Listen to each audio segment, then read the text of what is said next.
ce temps-là, Jésus disait à ses disciples, quand le Fils de l'homme viendra dans sa gloire, et tous les anges avec lui, alors il siégera sous son trône de gloire. Toutes les nations seront rassemblées devant lui. Il séparera les hommes les uns des autres, comme le berger sépare les brebis des boucs. Il placera les brebis à sa droite et les boucs à gauche.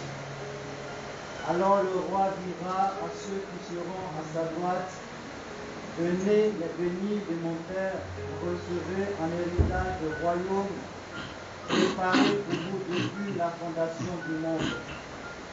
Car j'avais faim et vous m'avez donné à manger, j'avais soif et vous m'avez donné à boire, j'étais un étranger et vous m'avez accueilli, j'étais nu et vous m'avez habillé, j'étais malade et vous m'avez visité, j'étais en prison et vous êtes venus jusqu'à moi. Alors les justes lui répondront, Seigneur, quand est-ce que nous t'avons vu? Tu avais donc faim et nous t'avons nourri, tu avais soif et nous t'avons donné à boire, tu étais un étranger et nous t'avons accueilli, tu étais nu et nous t'avons habillé, tu étais malade ou en prison, quand sommes-nous venus jusqu'à toi?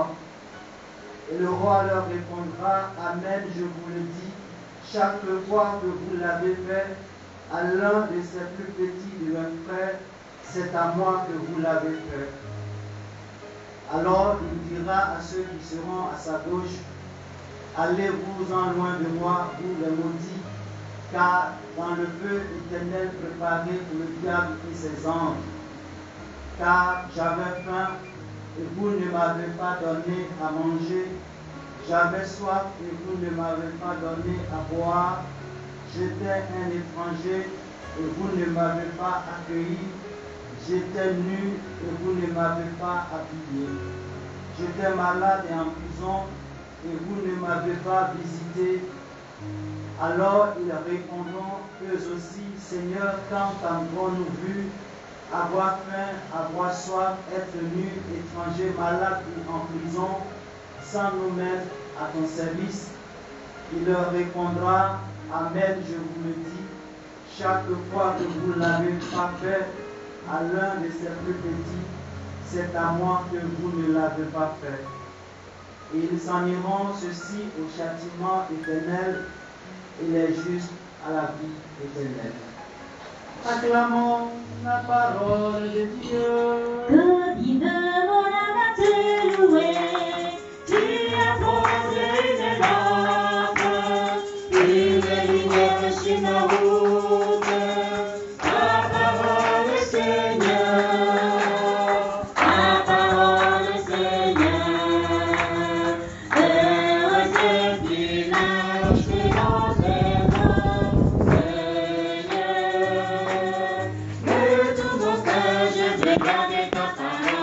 et village de notre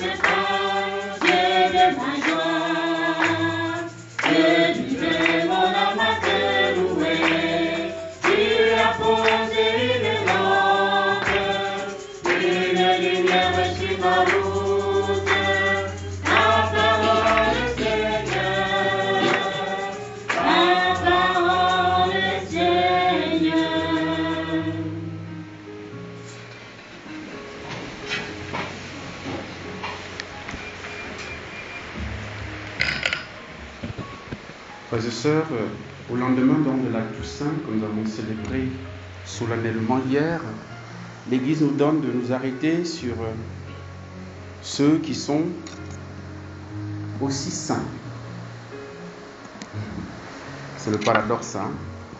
Nous célébrons donc nos filets de défunts et comme je disais au début de la messe, quand on parle de filets de défunts, ça rassemble tous les défunts qui sont au purgatoire. Parce qu'en enfer, on ne peut plus rien faire pour toi. C'est plus la peine de prier pour toi. Voilà, donc on prie pour ceux qui sont au purgatoire. Et le fait d'être au purgatoire fait de toi un fidèle du Christ. Voilà, donc, vous comprenez. Donc, et nous célébrons donc, nous faisons mémoire, ou bien nous rendons hommage, si on peut dire, par nos prières, à nos chers défunts. Et on m'aurait donné 2 heures de temps pour parler des âmes purgatoires, que ça ne suffirait pas. Mais bon, je vais essayer d'être concis et m'attacher un peu au texte que nous avons entendu la proclamation tout à l'heure. D'abord, surtout le livre de la sagesse. Il nous est dit, les âmes des justes sont dans la main de Dieu, aucun tourment n'a de prise sur eux. Bon, par rapport aux âmes purgatoires, vous allez me dire, mais c'est pas possible, puisqu'ils sont dans le tourment. Au purgatoire, ils sont en pleine souffrance là-bas. Aux yeux de l'insensé, ils ont paru mourir. Leur départ est compris comme un malheur et leur éloignement comme une fin. Mais ils sont dans la paix. Les âmes du purgatoire, les défunts qui sont au purgatoire, sont bien sûr dans la tourmente, dans la souffrance, mais ces âmes sont en même temps, et c'est le paradoxal, dans la paix. Elles sont en même temps dans la paix. Et il est dit ici, aux yeux de l'insensé, ils ont paru mourir, leur départ est compris comme un malheur. Ça revient un peu à ce qu'on avait abordé ici une fois de manière éclair et sur lequel je voudrais m'appesantir. C'est que, frères et sœurs, si vous pleurez, lorsque vous perdez un être cher, l'auteur du livre de la sagesse dit, vous êtes insensé.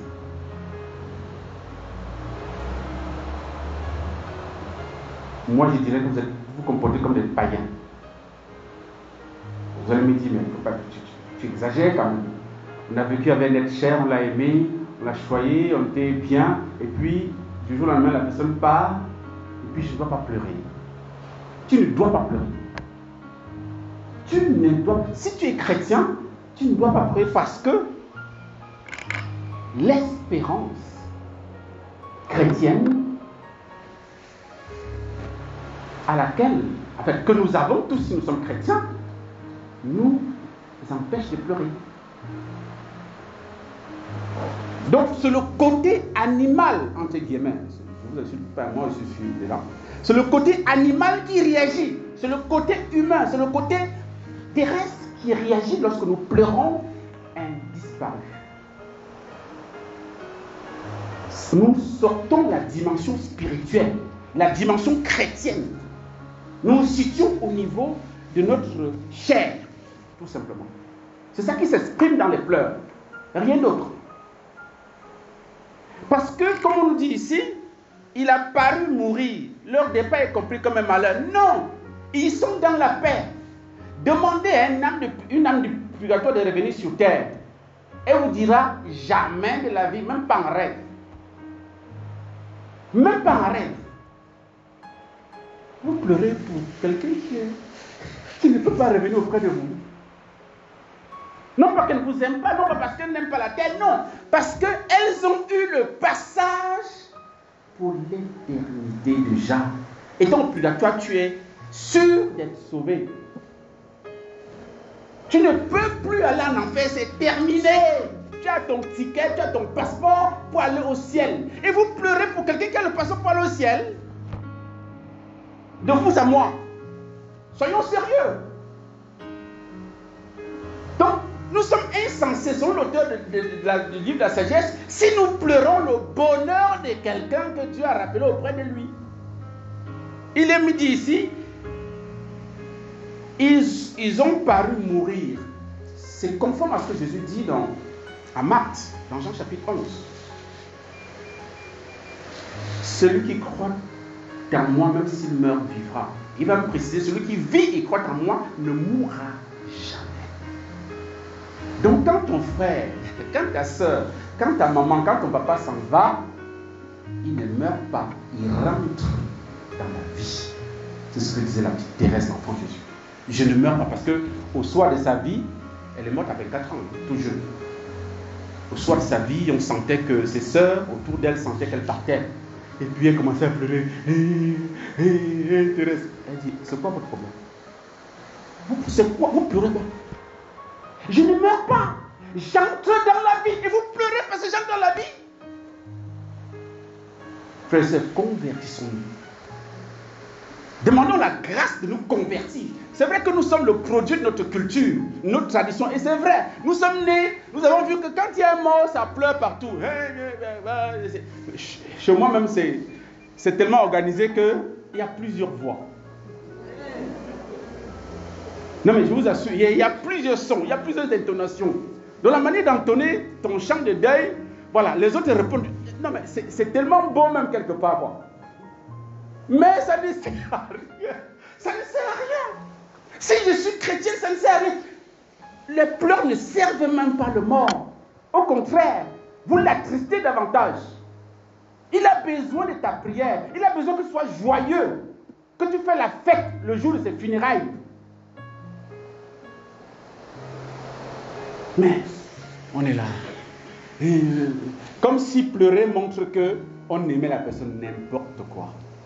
Ça, c'est par rapport à notre culture. C'est comme ça. Si tu ne pleures pas, n'est-ce pas, ta personne va dire que voilà, peut-être qu'il est compris de sa mort. Et donc, nous, on force même le deuil. On force le pleur. Pour qu'on sache que non, nous aussi, on est touchés. Non, tu n'as pas besoin de ça.